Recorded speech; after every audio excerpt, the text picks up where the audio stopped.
No way, that's impossible. We live together and all you have to do is sign the divorce papers. Good luck with your poor life.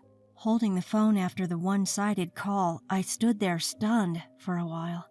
Mr. Cooper, the lawyer, couldn't hold back his laughter and burst out laughing. Megan looked at the lawyer with a puzzled face. The lawyer is wiping away tears. The CEO is the wife, actually. My name is Patricia. I've been married to my husband David for 2 years. We don't have children. Both of us work hard, often working on weekends. We hardly find time to have a long conversation leading to a life of passing each other by. That's why when we do get a substantial break, we coordinate our schedules to go on overseas trips. It's only once a year, but it's something we both look forward to. When we got married, we decided to buy an upper-floor apartment in a high-rise condo by the sea. It was a stretch, but we thought about the future value of the property. Thanks to that, we're satisfied with our life now. I have a best friend from high school, Megan. We sometimes go out for lunch together. Megan, being beautiful, has high standards for men. She's not married yet, but really wants to be. She's always on dating apps looking for men with high education and income. Especially, she won't compromise on salary. One day, Megan and I were enjoying lunch at a cafe near the park. We've been together since high school and college. Perhaps that's why we've consulted each other about various things. Thanks to that, we know about each other's dating histories and taste in men. In our student days, we shared both happy and sad moments. Now, those are good memories. Since I married David 2 years ago, we both became busy, and the time we could meet decreased. Now we can only meet a few times a year, right? Can I come over to your place sometime? Megan suddenly asked me. She hadn't been to my condo yet. Then Megan came to visit the condo on the weekend. Her surprise was evident right from the entrance. Megan kept repeating how impressed she was. As soon as I opened the front door, Megan looked amazed. Wow, what a mansion! And the elevator ride up was so long. I decided to go big for this once-in-a-lifetime purchase and chose a spacious apartment on an upper floor. It's comfortably spacious. It's beautiful, really amazing. Megan was looking around, turning her head all over. The location is great for an upper-floor apartment of this layout. It must have been quite expensive, right? Megan asked with a sly smile. Yes, it was expensive, and the security is really tight. Look over here. Megan just focused on the word expensive and interrupted me. Right, your husband must be making a lot of money. Saying that, Megan's eyes widened. Such a typical reaction from her. She's always had high standards for men, especially regarding their income. David's income is pretty high for his age, I guess, I said, vaguely. It felt a bit tacky to speak frankly about it. Megan, with a somewhat calculating look, said, "Can I use your bathroom?" and left the living room. After directing Megan to the bathroom, I started preparing coffee in the kitchen. Concerned about Megan taking so long, I was about to check on her when she returned. I was replying to an email. Megan doesn't usually make excuses like that. I felt a slight sense of discomfort.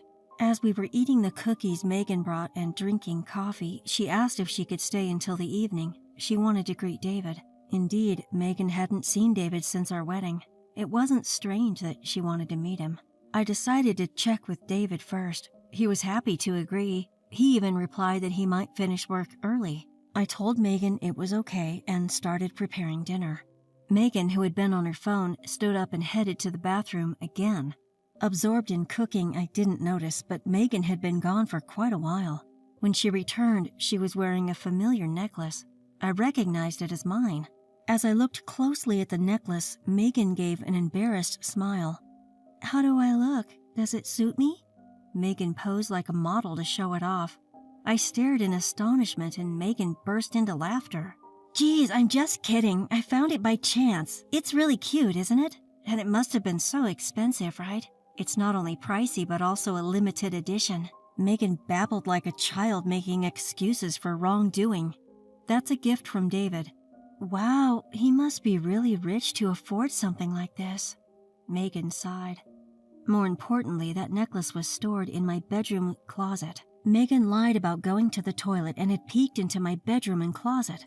What does it mean? I couldn't believe it. Yet, feeling reluctant to scold Megan, I simply emphasized its importance. Relieved that I didn't reprimand her, Megan made an outrageous request. "Can I borrow this necklace for a while?" I was speechless. "I've got a date with the doctor I met on a dating app soon. I want to wear it then, please," Megan pleaded with her hands together. Reluctantly, and feeling it was wrong to refuse, I agreed to lend it to her. "Okay, but please take good care of it. As I said earlier, it's a gift from David." Megan's face lit up with a smile the moment she knew she could borrow it, and she started caressing the necklace. "Of course, I know." She seemed not to take my words seriously. After the cooking was done, I pretended to go to the bathroom, but I went to check the bedroom. As expected, the bedroom closet and the bedside chest were not fully closed. Megan must have opened every drawer and door. There were fingerprints on the jewelry, watches, and precious metals. She touched them, but probably didn't think of borrowing any. The shoes looked like they were forced on, the heels deformed. This was definitely going too far. I went back to the living room and confronted Megan. "You've been touching various things in the bedroom, right? The shoes are deformed and there are fingerprints on the watches." Instead of looking sorry, Megan puffed up her cheeks a bit. "That stuff, please stop it." Megan returned to her normal expression. "Sorry," and apologized. I didn't want to ruin our friendship over something like this, so I just smiled and let it go. Just then, David came home. He was carrying a box of cake. It was the first time David and Megan had seen each other since the wedding. It was awkward at first, but they warmed up, leading to a lively dinner. By the time we were eating the cake David brought, they were chatting like close friends. While I was cleaning up the dishes, they were laughing together. "You know, my boss is just the worst. I envy your subordinates." "It's not like that." I noticed Megan casually touching David's body and thought it was better than her looking awkward. In hindsight, I was too naive. After all, David wasn't Megan's type. About a month after Megan's visit, David's behavior changed. He spent more time on his mobile phone, which he hadn't done much before. He became distracted when I talked to him, asking me to repeat myself. His phone was always with him, even in the bathroom. A clear change. It seemed I had become a wife being cheated on. I thought about looking at David's phone, but even touching it felt distasteful. Our conversations at home dwindled. David started working on weekends more. He was hardly home on weekends. With our weekdays already passing by each other, it felt like we were living separately. Moreover, he started sleeping in a different bedroom, citing tiredness. I was vaguely thinking about divorce or separation when I saw divorce papers on the living room table, and David had already signed them. I was shaken, even though I half expected it. With trembling hands, I dialed David's number. "I just got home and saw the table. What's this about?" "Just what it looks like. I want a divorce." I pressed David for a real reason. According to him, "I've met someone I love. This isn't an affair. I'm serious." He sounded like he was in La La Land. No matter how I thought about it, it was nothing but an affair. Then I heard a familiar female voice over the phone. It was Megan's voice. Well, it was as I expected, but still. "I'm dating David. I even think I want to marry him." Although I knew it, having the fact thrown at me like that quickened my heartbeat, and I began to sweat unpleasantly. "When I met David at your house, it was love at first sight. We exchanged contacts and started messaging. Gradually, it just turned into that kind of relationship." Megan's way of talking was becoming vulgar. Was that her true nature? "David says he has nothing more to talk about with you. Can you just sign the divorce papers quickly?" "I want to talk. Tell David to come back once." "Oh, that's impossible. We're living together now." "Patricia, you just need to sign the divorce papers. Good luck with your poor life." Holding the phone after the call was abruptly ended, I stood there, stunned, for a while. I couldn't sleep for days. David didn't come back. I couldn't bring myself to touch the divorce papers on the living room table. They just lay there. Megan sent me several photos of her and David together, flaunting their relationship. What kind of harassment was this? My mental health deteriorated, and my complexion grew pale. People around me got worried, suggested I go to the hospital, and I was practically forced into treatment. The medication helped bring back some peace, and I started sleeping better. I managed to go to work. But then an unbelievable incident occurred. When I returned home from the hospital, I noticed something was off in my apartment. In the bedroom, I opened the closet and found bags and jewelry missing. The jewelry and watches in the chest didn't add up either. There was only one person who could do this. Why would she go this far? What had I ever done to her? My health declined again and sleepless nights continued. I was staggering through the days. At the hospital, when I talked about the theft at home, I was strongly advised to consult a lawyer. I contacted the company's lawyer right there and set up an appointment. In the meeting, Mr. Cooper, the lawyer, "What do you want to do?" asked me. "I want a divorce, and I want those two to face proper consequences." I answered immediately, surprising even myself. Just a while ago, I was wondering what to do, but now it came out so easily. Perhaps I had been wanting to retaliate against them. They had made me suffer so one-sidedly. Now it was my turn to fight back. A week later, Megan contacted me. I had sent the documents to her. "What do you think you're doing? Sending this to my workplace?" Megan's voice was full of anger. "You should have expected at least this much, right? Anyway, I've left everything to the lawyer now." I hung up the phone. Megan called several times after that, but I ignored all of them. Then David called. I had sent the documents to his parents' house. Apparently, the affair had caused a huge uproar at David's family home. I desperately wanted to laugh at everything being a result of their actions, but I restrained myself. I couldn't just leave everything to the lawyer. I needed to meet them and confront them directly. The lawyer arranged a meeting at his office. A few days later, Megan and David reluctantly came to the lawyer's office. I thought they would bring their own lawyer, but it was just the two of them. Megan burst into the office, opening the door roughly. David followed, looking uncomfortable. "Finally, I meet you, you cowards!" Megan was not hiding her anger, but David stepped in front of her, trying to calm her down. "She's been avoiding me. Our wedding keeps getting postponed because of her." Megan looked like she might hit me at any moment. David was trying to hold her back. As I watched them with a pathetic feeling, the lawyer nodded at me slightly. "Please calm down. If violence or abusive language occurs, we will immediately call the police. Understand?" Megan tensed up at the mention of the police. After the lawyer's intervention, Megan and David sat down, calmer now. Facing each other across from the office table, the conversation finally began. "David, you're seeking a divorce, right?" Megan sat there arrogantly while David slouched, looking small. "We will agree to the divorce. However, due to the affair, we will demand compensation. Any objections?" David's face started to cloud over. "I'll agree to anything for the divorce. Just don't contact me after the compensation is paid." I nodded quietly. Megan looked displeased. Maybe she expected more resistance from me.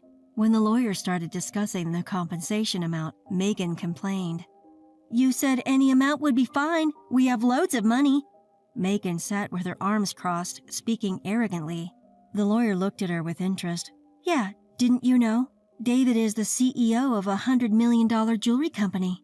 David looked up in a panic and tried to quiet Megan. Megan, her face flushed and excited, continued. "The alimony for an affair is nothing. I'll make sure you get a fair share of the property." David was desperately trying to calm Megan down. Megan shook off David's hand and continued speaking. "Patricia's salary must be just enough to scrape by." Megan muttered with a laugh. The lawyer couldn't hold back his laughter and burst out laughing. Megan looked at the lawyer, puzzled. The lawyer was wiping away tears. "The CEO is Patricia." "What?" Megan's face showed confusion, her mouth hanging open. David hung his head, his body trembling slightly. "David is just an employee with no position at the company. I am the consulting lawyer for Patricia's company." Hearing this, Megan started laughing loudly. "What are you talking about? Are you really a lawyer? Can lawyers lie like that?" The lawyer responded calmly. "Why don't you just ask David sitting next to you if what I said was a lie?" David just looked down, biting his lip. Megan, possibly feeling anxious, grabbed David's arms and started shaking him.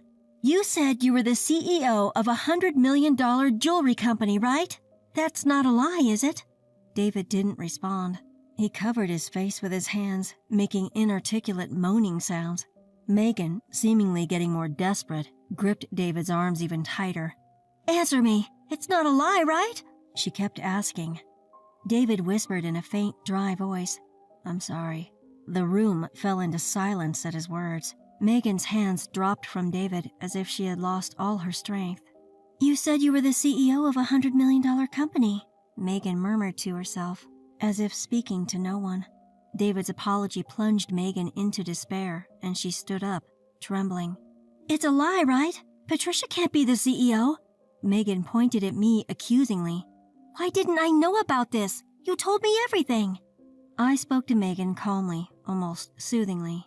"Just because we're best friends doesn't mean I share everything, especially since you were always so fixated on money. I didn't plan to tell you." I looked straight at Megan without averting my eyes. Megan seemed to lose all energy and slumped to the floor. "So then, that house is—" "Of course, the house is in my name, so the one leaving will be David." Megan fell silent. David held his head in his hands. He probably didn't want to come here. He knew what would happen, but not coming would have been worse. Hell if he came, hell if he didn't. Now hell was all that awaited David. The lawyer began to reveal the evidence I had gathered. First, here are the photos of David and Megan together. They were the pictures Megan had sent to my mobile phone, now printed out. The lawyer placed a voice recorder on the table and played back recorded phone conversations. "Why did you send these?" "I just wanted to show you how happy David and I are." While listening to Megan's voice, David seemed to be holding back tears. "Hey, do you still have feelings? I want this divorce done quickly. I know what Patricia is clinging to. Your income, right? You're the CEO of a $100 million jewelry company, aren't you? You were hiding it because I might take it, right?" Megan, embarrassed, covered her face with her hands. "Leave that condo quickly. It'll be mine soon. Too bad David isn't coming back. I'll give you all the compensation you want, you poor thing." "Your target was never David. It was the money." David is too appalled to say anything. David kept his head down, tears staining his pants. David and Megan were silent. "Hey, you think this is over?" "What else is there?" "Megan, you broke into Patricia's house while she was away and stole several items, didn't you?" I felt a sense of relief as the lawyer continued in a calm manner. David looked shocked. It seems he was oblivious. "Hey, what's this about stealing?" Megan bit her lip, trembling hands. "What? Not me. I don't know anything." The lawyer placed an iPad on the desk and played a video. It showed Megan sneaking into the bedroom, taking out bags and jewelry, and stuffing them into a bag. Megan watched the video wide-eyed. "What is this? Why did you record this?" David covered his face with his hands, sighing. "Our house has always had security cameras." "Why didn't you tell me that earlier?" "Who would think you would actually steal?" I felt a headache coming on from this foolish exchange. "And you used my keys without permission." "I wanted them." "It's because you wouldn't buy them for me, right?" The two ignored us and started arguing. The lawyer and I were both astounded. "Please save your quarreling for later. Regarding this theft, we will file a police report." Megan began to panic at the mention of the police. "The police? Really? I just borrowed a friend's stuff." "I never said you could borrow anything." I spoke calmly. "Besides, you are not my friend, just a former classmate, so I will file the report." Megan's attitude turned defeatist. "Don't say that. I'll compensate. I'll pay you back. Just please don't call the police." Megan started apologizing desperately. I looked down at Megan coldly. "Oh, you'll compensate? The items you stole are worth more than your annual salary. Can you manage that?" Megan was speechless. "There's also the matter of compensation." Megan turned to David with tearful eyes. "Hey, you'll pay for it, right? Even if you're not a CEO, you make money, right?" David just nodded silently. "That man can't pay you. He's about to be fired." David turned his face towards us in panic. "Right. David hasn't been to work since he left the house, and with this commotion, there have been complaints from his boss." David held his head, looking like he might collapse. "But there's the division of property, right? I'll pay with that." "We can't divide the property. David and I signed a prenuptial agreement." "He didn't tell you? He didn't mention anything inconvenient, did he?" I looked at David with disdain. The lawyer placed the contract on the table.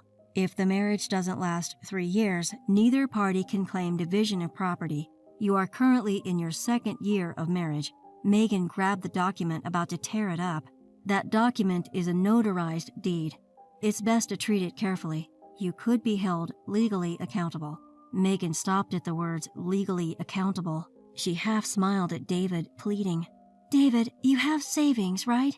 Use that to pay." David looked at Megan with resentful eyes. "Are you kidding me?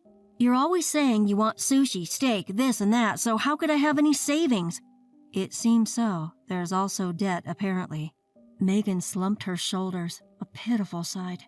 Gone was the glamorous appearance that made men turn their heads, but this was the result of her own actions. The two looked exhausted and dazed. "This wasn't supposed to happen. What do we do now?" they murmured. I decided to leave the rest to the lawyer and stood up to leave. "Megan, money isn't something you steal from others. It's something you earn through effort." Subsequently, the divorce was smoothly finalized. David's belongings were packed and sent back to his parents. David's parents repeatedly apologized to me and even sent a letter of apology. Megan was interrogated by the police for breaking and entering and theft. My filing of the police report led to an investigation, and Megan was arrested after admitting to her crimes. Half of the stolen items had been sold, but I got the rest back. She was malicious, but due to her showing remorse and willingness to compensate, it seemed she might get a suspended sentence. However, Megan had other offenses. It was discovered that she had been taking money and items from men she met on dating apps. This led to her receiving an actual prison sentence. That's why Megan overreacted to the mention of the police and the words legally accountable. David couldn't live in Megan's condo and moved to an old apartment in the suburbs. He was looking for a job, but due to absenteeism and poor conduct at his previous job, no company would hire him. He was barely managing with day-to-day work. I received regular updates about their situation from the lawyer. After the divorce, I focused more on my work. Now I'm expanding my company's jewelry business into Europe. This started when I took a long vacation in Europe after the divorce. I had the chance to drink wine with the owner of a jewelry shop in France. I passionately discussed jewelry design with the owner. We hit it off, and he agreed to stock my company's jewelry in his store. The owner is a wonderful man who, having been divorced himself, understood my pain. To be honest, I'm focusing on sales in France to see him. A little reward like this shouldn't be too much to ask for, given what I've been through.